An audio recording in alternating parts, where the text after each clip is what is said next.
welcome to Parenting Today. This morning we're going to be talking about a recent Wells Fargo ad which depicts a lesbian couple adopting a deaf child.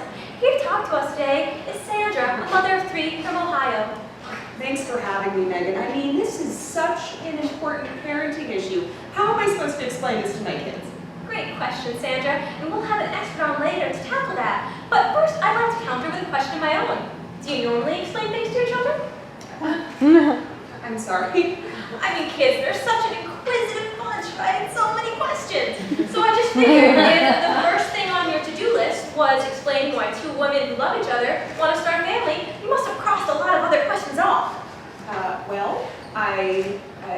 We actually have a few clips of you explaining some other things to your kids. Let's watch. Mommy, why is the sky blue? Oh my God, Becky, go back to your room and play with your toys. Mommy's watching Desperate Housewives. Mom, lately I've been getting these feelings when I see this pretty girl in class, and this morning I woke up with my sheets were wet, and I don't know what's going on. Jesus, John, okay, we got you a computer for a reason. So you wouldn't have to ask me stuff like this. Google it. How did you get those? Your oldest, Sarah, is quite a little filmmaker. Hold on, she had a question for you too. Who's not ready for film school now, bitch? I actually think that one is rhetorical, so you don't have to worry about it. Right now, we're going to get an expert on.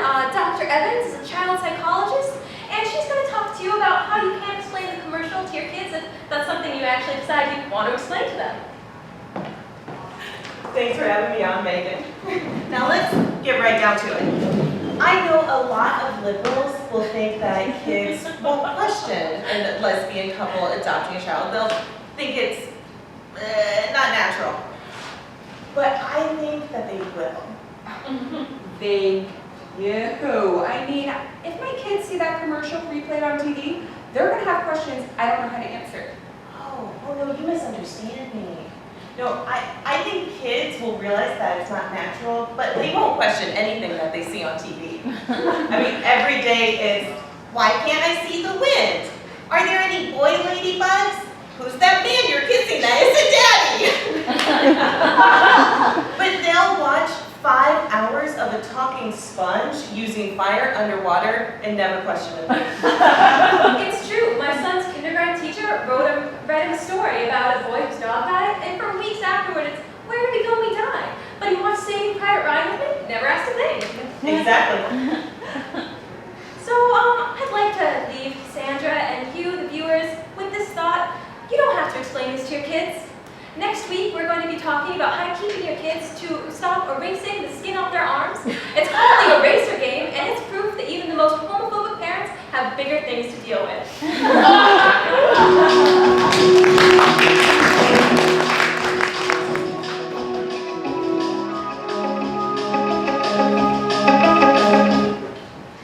This Full House spinoff is going to be a gold mine. Millennials just can't get enough of the 90s.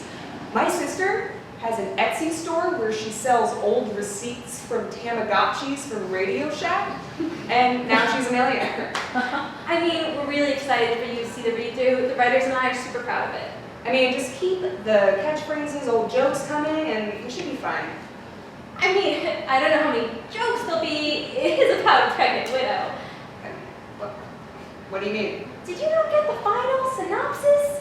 DJ, the oldest daughter, is 6 months pregnant when her husband is killed in a terrible car crash. This brings back long-repressed grief over the death of her mother, and she struggles to raise her 2 children as grief all but consumes her. So who's ready for the read-through? Everywhere you look. Okay, well, this is supposed to be a light family comedy.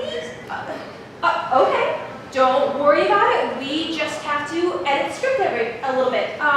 So place, everyone. Everyone? So we are going to go ahead and do the DJ Kimmy scene. Jody, if you could read for DJ. And Andrea, if at the end of the scene you could pull off your shoe and just wave your foot in Jody's face, call back to your stinky feet, and go ahead and add the line, as bad as this. Really? I mean, it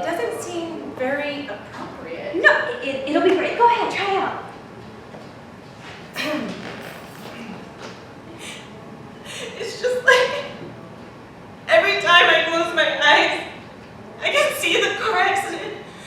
I can see the other car coming straight for us, and I can hear the metal scraping. And the smell of my husband when his side caught fire. As bad as this? Okay, that's not going to work. Okay, we just have to try another angle. Ben, Jody, we're gonna do scene 4. And Jody, could you just tack on to the end your adorable Stephanie catchphrase, how rude? You really think that's gonna fit in there? Yeah, it'll be great. Go ahead, try it out. I know it's been hard since your father left, but why did you punch your classmate? No, Auntie Stephanie, I'm just so angry. So angry at my dad. He was here and then he was gone. He never ever said goodbye. How rude. No, you're going to have to rework like the whole premise. No, we just need another angle. Listen, we just got a great addition to cast. The Olsen twins are in. Mary Kate, you come out here? Great. So we're gonna do the scene, sets up the whole show. It's a flashback. And instead of your line, oh God, no, I want you to work in your Michelle catchphrase, okay? Ben, you can read for Officer Mike. Everybody good? All right, action. Knock, knock, knock. Open. Hi there, ma'am. There's been a horrible accident on Route 2, and a pregnant woman is in serious condition. And the male driver was burned alive at the scene. Is this 112 Sycamore Street? You got it, dude. Every day it's getting closer, going faster than a roller coaster. Love like yours will surely come my way. Kids, since you're all home this weekend, your mother and I have something we wanted to tell you in person. Oh God, you guys are breaking up? No, we aren't separating. But Homer and Marge Simpson are. This is all my fault. No, honey. Yes, it is. I told my friends that The Simpsons totally wasn't cool anymore. Now they have to do something crazy to get us to watch. I mean, my whole childhood was just a lie. Was like anything real? No, honey, it's fine. You'll always have your Homer and Marge Simpson forever pajamas. No one can ever take that away from you. Actually, I gave them to Goodwill last week. There's someone else, isn't there? Well, Erica, don't. you're going to find out sometime. There's a new character. She's being voiced by Lena Dunham.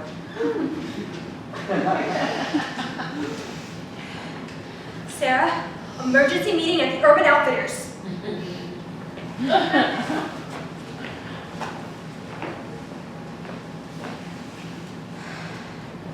Fellow millennials, we thought we could trust Lena Dunham, but we've been betrayed. It turns out she's a worse childhood ruiner than Michael Bay. Are we gonna take it? Yeah! No! Shit, no! Are we gonna do something about it? Yeah! Then let's show her that we won't stand by and let her destroy The Simpsons. Yeah! All right, everyone get out your weapons. And one Netflix star for tiny little furniture.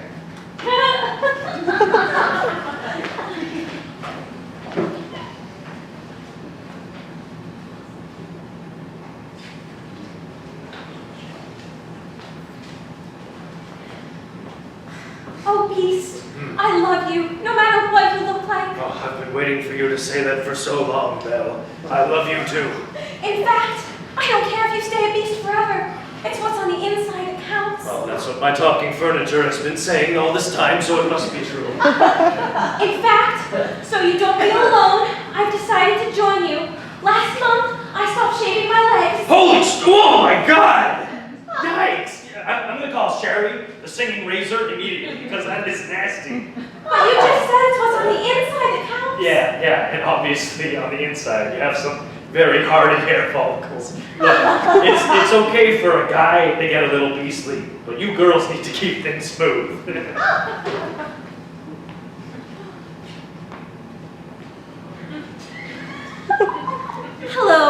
Emma Watson. You might have asked yourself, Emma, why did you accept the role of Belle in Beauty and the Beast? Not even the candlestick can keep it in his pants. Funny story, I've added a clause to all of my contracts, so in all my future films, there will be feminist pop-up facts. For instance, did you notice that Mrs. Potts could fill an entire cabinet with her sleeping cup children? Obviously, she lacked access to reliable birth control. And with the launch of my He for She campaign, some feminist allies are going to get in on it. So expect a long monologue on the Equal Pay Act and Avengers Part 3. And you, if you can't accept me for what's inside, we're through. Fine, I don't need you. I'm gonna go find one of those blonde Gaston groupies. They wax.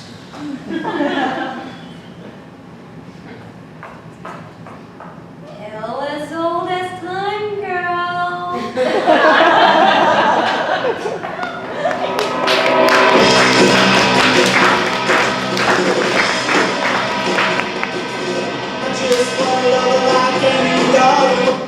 Hello and welcome, everybody. My name is Kalinda Sharma, and I've worked as a private investigator for some of the biggest law firms in Chicago. So I'm here today to share with you some tricks of the trade.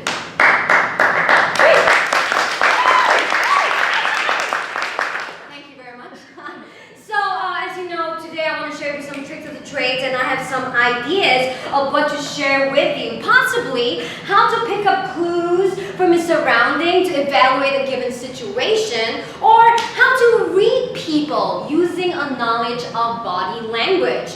But the higher-ups at this institution has suggested, due to a high number of female students who signed up for this seminar, that I focus on sexual trickery instead. So, here goes. Okay. Always wear a tight, short skirt, ladies, because that might be very distracting for the men you might be questioning. And next, always wear a super sparkly lip gloss so they're not focusing on what you're actually saying. And if you're grilling someone in your office, remember, ladies, hide some vibrators switched on in various drawers because men find buzzing very disorienting. Oh, yes, also. Because I'm a bisexual woman, so I have twice the sexual trickery up my sleeves. When dealing with a woman who's attracted to women, use the same skirt and gloss advice, and then offer her a Tic Tac that's actually birth control. That will match with hormones, and we know renders a woman totally helpless. Oh God, guys. You know what? You guys seem like competent young women. Why am I even talking about this, huh? Okay, you know what? You already have a sleeve, you already have a trick up your sleeve, whether you like it or not, that you're being criminally underestimated the moment you walk into the room, whether you're wearing heels or flats, yeah? Yeah, okay, now, who wants to learn how to bug a car? Hey Joe, how's the seminar going? Is your special guest say anything interesting about sexual trickery? No idea. But damn, she's wearing some sparkly lip gloss.